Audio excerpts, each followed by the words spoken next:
warahmatullahi wabarakatuh. Apa kabar? Kembali berjumpa dengan saya, Hirzbun Arif dari Forum News Network.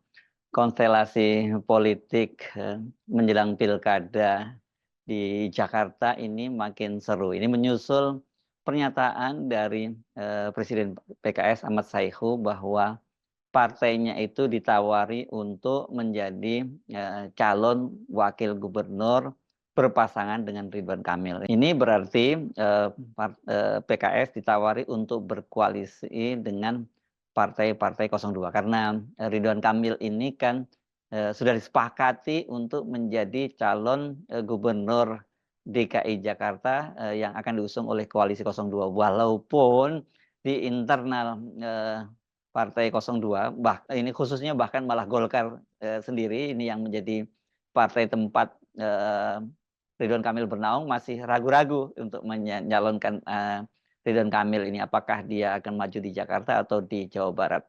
Tapi fokus perhatian kita kali ini kepada PKS ya karena sekarang dengan tawaran itu sekarang harga PKS ini jadi mahal begitu ya karena seperti dikatakan oleh Wakil Ketua Majelis Syuro PKS Hidayat Nur Mahid bahwa kalau karena mereka sudah dapat tawaran untuk menjadi wakil gubernur dari Ridwan Kamil ya sekarang ini kalau mereka tetap ditawari untuk bergabung dalam partai koalisi Anies Baswedan ya mereka itu harus mendapat posisi sebagai calon wakil gubernur. Itu seperti dikatakan oleh Hidayat Nur Wahid. Jadi seperti saya sebutkan memang ini posisi dari PKS ini sekarang jadi mahal begitu ya.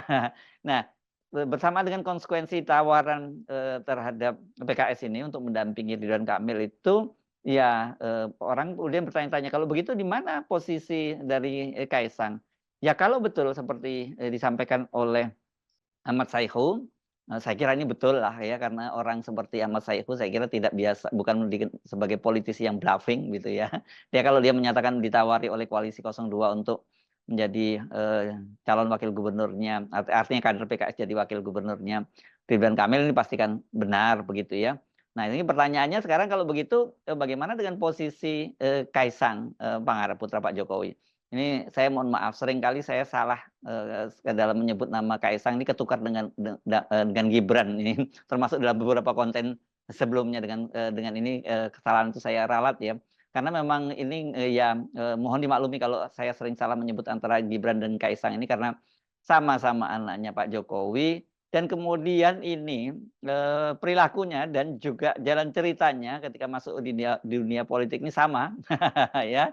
Kalau Gibran itu bisa lolos menjadi calon wakil presiden dan terpilih menjadi wakil presiden karena pelanggaran etik berat di Mahkamah Konstitusi, kalau Kaisang ini sekarang bisa lolos menjadi calon gubernur karena ada dugaan adanya permainan di Mahkamah Agung berkaitan dengan batas usia pencalonan gubernur. Jadi sama ya, itu karena itu kemudian saya sering salah. Oke, kembali setelah ralat ini kembali ke topik utamanya. Bagaimana dengan nasib Kaisang? Kalau memang itu yang terjadi ya berarti Kaisang tuh out. Out itu tentu dalam pengertian dia di DKI Jakarta. Nah kalau dia out tentu Pak Jokowi juga tidak tinggal diam, dia tidak akan membiarkan Kaisang itu akan jadi pengangguran politik, pasti akan dicarikan tempat lain ya karena apalagi dalam situasi sekarang ini cari pekerjaan sulit ya banyak sekali para pekerja buruh pabrik yang dipecat karena pabriknya tutup kan nggak mungkin Pak Jokowi itu membiarkan anaknya jadi pengangguran. Jadi Pak Jokowi pasti berkepentingan untuk mencarikan juga pekerjaan atau sebenarnya kalau untuk Kaisang mencarikan jabatan buat Kaisang. Jadi satu hal yang pasti bahwa Kaisang out.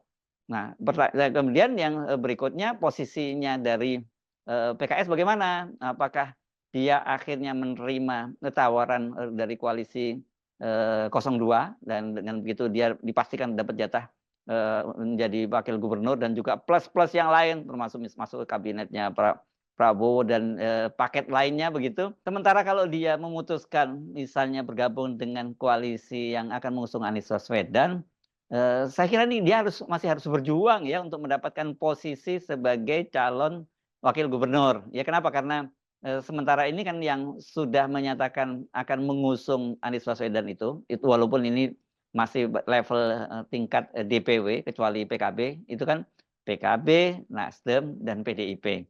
Dan kalau PKS juga sebenarnya sudah mengusulkan itu juga dari level DPW-nya. Nah, seperti dikatakan oleh Hidayat Nur Wahid, Wakil Ketua Majelis Syuro dari PKS, kalau PKS nantinya itu bergabung dengan Anies Baswedan, tentu mereka mengharapkan agar mereka yang menjadi wakil gubernurnya, calon wakil gubernurnya ya. Dia Hidayat Nur Wahid mengingatkan pada Pilkada 2017. Pada waktu itu PKS itu berpasangan dengan Gerindra dan yang mendapatkan jatah sebagai wakil gubernurnya adalah Sandiaga Uno yang pada waktu itu kader dari Gerindra. Nah, ketika Sandiaga Uno itu mundur karena dia harus mendampingi Pak Prabowo pada Pilpres 2019 itu kan pada waktu itu harusnya PKS yang mendapat jatah menggantikan Sandiaga Uno. Tapi ternyata melalui proses politik yang cukup alot, berliku dan sebagainya, kemudian kader PKS itu kemudian ternyata tidak dapat kembali jatah sebagai wakil gubernur karena yang menggantikan Sandiaga Uno setelah cukup lama kosong yaitu akhirnya juga kader yang berasal dari Partai Gerindra, yakni Ahmad Riza Patria. Jadi kelihatannya kali ini PKS nggak mau dong kecolongan lagi seperti itu kalau toh kemudian ada tawaran untuk atau mereka memutuskan untuk bergabung dengan koalisi yang mengusung Anies Baswedan, ya harga mati buat mereka itu bahwa kursi calon wakil gubernur harus mereka yang mendapatkannya. Nah, ini tentu nggak mudah kalau kemudian terjadi misalnya ada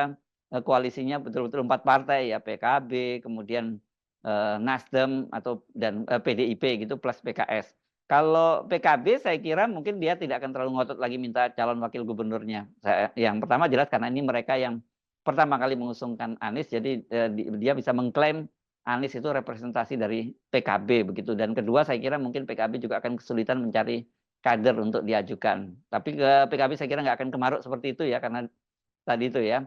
Sementara Nasdem pasti juga akan mengajukan Ahmad Saroni misalnya sebagai calon wakil gubernurnya. Tetapi mungkin atas nama jumlah kursi PDIP juga akan ngotot bahwa harus mereka yang menjadi pendampingnya karena hal itu seperti sudah dikatakan oleh Wakil Sekjen PDIP Utut Adianto, dia menyatakan dia berharap kalau nantinya PDIP itu bergabung dengan partai koalisi mengusung Anies Baswedan, maka mereka itu yang akan menjadi wakil gubernurnya. Nah, persoalannya ini kan sekarang PKS pasti merasa lebih berhak, satu atas nama klaim sejarah di masa lalu pada 2017, Pilkada 2017, dan juga pada klaim realitas hari ini, karena hari ini PKS itu menjadi partai terbesar yang memiliki jumlah kursi di DPRD.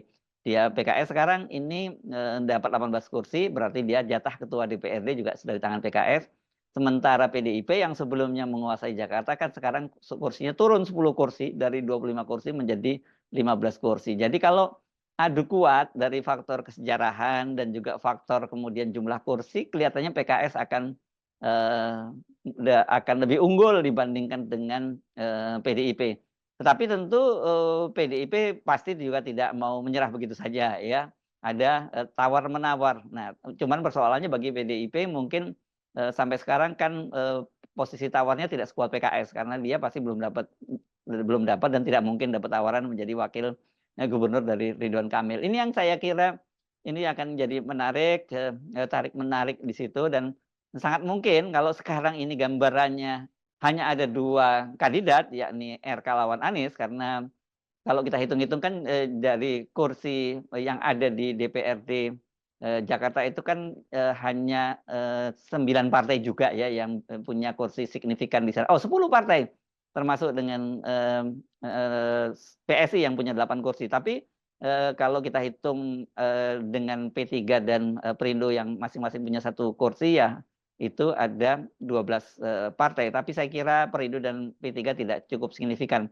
Jadi yang cukup signifikan adalah 10 partai tadi. Nah, 10 partai ini kalau kita bagi sekarang itu sudah ada 5 partai pengusung dari Ridwan Kamil, yakni koalisi 02 ini yang ada di DPRD ya. Gerindra yang sudah mencalonkan Ridwan Kamil secara resmi seperti dilakukan oleh Prabowo, kemudian Golkar, Partai Amanat Nasional, kemudian Partai Demokrat, dan ditambah Partai PSI, ya, Partai Solidaritas Indonesia. Sementara kalau dari sisi pengusung Anies itu ada 4 partai, ya. Ada PDIP, ada PKS, ada PKB, dan Nasdem. Jadi 5 lawan 9. Oh, berarti ini tetap 5 lawan 9. Kita tetap harus menghitung lah ya adanya Perindo dan P3 walaupun masing-masing hanya hanya 1 kursi, ya, begitu ya. Oh, jadi bukan 12 partai, jadi 11 partai yang ada di DPRD Jakarta ini. Ini tentu saja ini menjadi sangat menarik dan petanya boleh dibilang sama kuat, walaupun kalau dikelompokkan sekarang ini dari sisi jumlah kursi, Anies itu lebih unggul tetap dari RK.